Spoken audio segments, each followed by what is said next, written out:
বিষয় আপনার সাথে নামের সাথে জড়িত, কিন্তু আমি বিষয়টাকে আরেকটু অন্যভাবে প্রশ্ন করতে চাই। আমরা দেখেছি যে গত সরকার ক্ষমতাচ্যুত হওয়ার পরে আমরা ভারতের সাথে বিভিন্ন বিষয়ের যে চুক্তিগুলি রয়েছে সেই চুক্তিগুলি জনসমক্ষে আসবে, সেটা আমরা চেয়েছিলাম।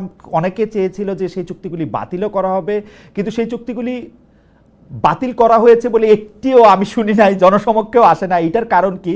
অনেকে বলে থাকেন এর জন্য নাকি আপনি একজন নিয়ামক, কারণ আপনি ভারতের একজন পরীক্ষিত বন্ধু। আমি স্যার আপনাকে বলতে পারলাম না, কিন্তু অনেকে এটাও বলে। যাই হোক খালেদ, আমি আপনাকে জিজ্ঞেস করি, আপনি কি 15 বছর এই কথাটা শুনেছেন যে আমি পাকিস্তানের দালাল? আইএসআই এর এজেন্ট? প্রচন্ড ভাবে শুনেছেন না?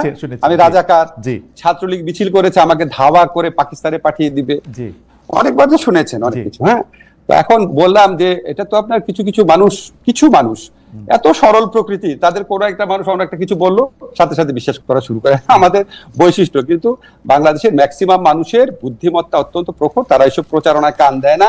আপনার নিশ্চয়ই মনে আছে আমি ক্ষমতাসীন হওয়ার পর আমাদের এই সরকার দায়িত্বে আসার পর, আমার দায়িত্বে আসার পর ভারতীয় পত্রপত্রিকায় বরং আমাকে নিয়ে অপপ্রচার করা হয়েছে, যে লস্করে তৈয়বার জিনিসটা সম্পূর্ণ অপপ্রচার, কি জঘন্য অপপ্রচার করা হয়েছে। তো এটা আপনার এতই হাস্যকর। এখন আপনার মাঝে মাঝে আমাকে ধরেন লোকজন বলে কি, ভাই আপনি এগুলি প্রশ্ন উত্তর দেন না কেন? খালেদ, আমাকে একটা সেকেন্ড বলতে দিন।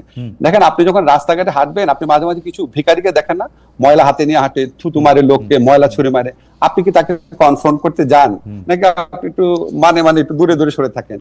তো এই সমস্ত কথাবার্তা যারা বলে তাদেরকে আমি ওই ধরনের আবর্জনা ছুঁড়ে মারা, যে নোংরা যা থাকা, যে আপনার যে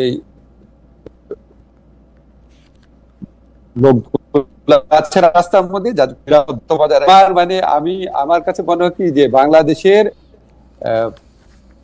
হয়তো খুব বেশি হলে আমার যারা ফলোয়ার আছে, ভক্ত আছে, বা আমাকে যারা ভালোবাসেন, তাদের মধ্যে হয়তো 10% মানুষ যারা খুবই সরল মনা, খুব গভীরভাবে চিন্তা করেন না, তারা হয়তো তাদেরকে প্রভাবিত করতে পেরেছে। কিন্তু 90% মানুষের মনে এগুলি হাস্যরস ছাড়া কিছু উদ্রেক করে না। আর ভারতের সাথে চুক্তি, আপনাকে আমি বলি এটা অবশ্যই প্রকাশ করা উচিত। এখন ধরেন চুক্তিগুলো তো হয় পররাষ্ট্র মন্ত্রণালয়ের মাধ্যমে, ঠিক না?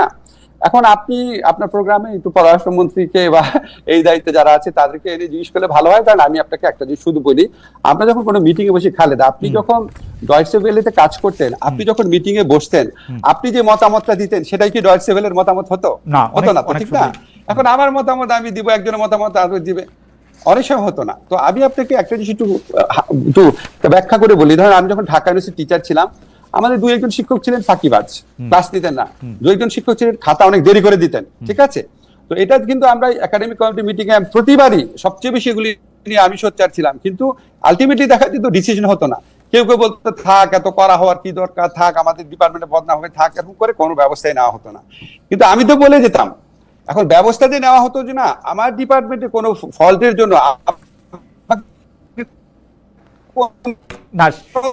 ছাত্র বলে নাই স্যার, ওই যে রাজনীতিতে দোষারোপ আমার উপর আসবে কেন? আপনি সরকারকে দোষ দেন অথবা কনসার্ন মিনিস্ট্রিকে জিজ্ঞেস করেন। আপনাকে কোনো, তবে আমার যেটুকু ধারণা, আমি যেটুকু বিশ্বাস করি, এগুলো প্রকাশ করা না, এগুলি এই চুক্তি প্রকাশ করার সময় এখনো চলে যায় নাই। আপনাকে শুধু একটা জিনিস বলি, আমরা এই সরকারে আমরা দায়িত্ব গ্রহণ করার পর একটা কাজ করেছি যেটা ভারত কখনোই চায় নাই, সেটা হচ্ছে আমাদের ইউএনইসি যে কনভেনশন আছে, ওয়াটার কনভেনশন, যেটা আমাদের আন্তর্জাতিক নদীর প্রবাহে আমাদের স্বার্থ রক্ষার ক্ষেত্রে বিরাট ভূমিকা রাখবে, সেটা আমরা র্যাটিফাই করেছি, এক্সিড করেছি, অনুসমর্থন করেছি। এটা আমরা খুব শীঘ্রই আপনি ঘটা করে জানবেন। তো এই সমস্ত আপনার দেশের স্বার্থ রক্ষা করার জন্য আন্তর্জাতিক চুক্তি আমরা করে যাচ্ছি। আর চুক্তি, আরেকটা কথা শুধু বলি, চুক্তি প্রকাশের সময় এখনো শেষ হয়ে যায় না। অবশ্যই আমি একটু দর্শকদের মনে করা দিতে চাই, যখন আসলে বাংলাদেশে একটা অদ্ভুত অবস্থা ছিল, কেউই আসলে ঠিক মতো কথা বলতে সাহস করতো না, তখন কিন্তু প্রফেসর আসিফ নজরুল, আমি আসলে গত 15 বছরের কথা বলতেছি, প্রফেসর আসিফ নজরুল একদম তার দৃঢ় বুলন্দ আওয়াজে তিনি এগুলি নিয়ে কথা বলেছেন। সেই জন্য আমাদের আশা প্রফেসর আসিফ নজরুলের কাছে অনেক বেশি, যে ভারত একচেটিয়াভাবে আপনাকে ট্রান্সশিপমেন্ট বাতিল করে দিচ্ছে, আপনাকে বলছে যে এখানে স্থলবন্দর আমি ব্যবহার করতে দিব না। আমাদের হাতে কি কোনো কার্ড নাই যেটা আমি পাল্টা করতে পারি? আমি পররাষ্ট্র উপদেষ্টার কাছে কাছাকাছি প্রশ্ন করেছিলাম প্রেস সচিবের কাছেও, তারা বলেছেন তারা নাকি কোনো রিটালিয়েশনে বিশ্বাস করে না। প্রেস সচিব, এটা রিটালিয়েশনের কি হইল?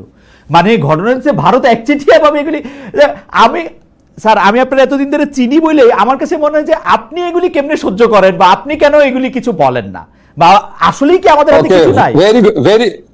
আসলেই ভেরি গুড কোশ্চেন। এখন ধরেন না না এখন ধরেন আমি আপনাকে বলি খালেদ, আপনি আমাকে দুইটা প্রশ্ন করছেন, আমাকে একটু টাইম দিবেন বলা যে আপনি এটা কিভাবে সহ্য করেন এবং আপনি কেন বলেন না। আচ্ছা, আমার ল ডিপার্টমেন্টে যেই শিক্ষক ক্লাস নিত না, বা আমার ল ডিপার্টমেন্টে যেই শিক্ষকের একজন দুজন শিক্ষকের কারণে রেজাল্ট পাবলিশ করতে 2-3 মাস দেরি হয়ে যেত, আমার ডিপার্টমেন্টে যেই শিক্ষক ছাত্রদেরকে 0 নাম্বার এবং মাইনাস নাম্বার দিত, আপনার কি মনে হয় আমি এটা সহ্য করতাম? আমি তো প্রত্যেক একাডেমিক কমিটির মিটিং এ বলতাম। তা আপনার কেন মনে হয় না একই রকম সিচুয়েশন এখানেও আছে? কেন মনে হয় না হতে পারে? এটা আমাদের তো প্রফেসর ইউনূস আছেন, প্রফেসর ইউনূস কেমনে এটা না করবেন? মানে আমি আপনার সাথে আমার যে পরিচয় বা আলাপ আছে, হয়তো ডক্টর মোহাম্মদ ইউনূসের সাথে অত আলাপ পরিচয় ঘনিষ্ঠতা নাই, কিন্তু আমি তো উনারে জানি, তো উনারও তো এটাতে নিয়ে মানে নিজে এটা করা উচিত। এবং দেখেন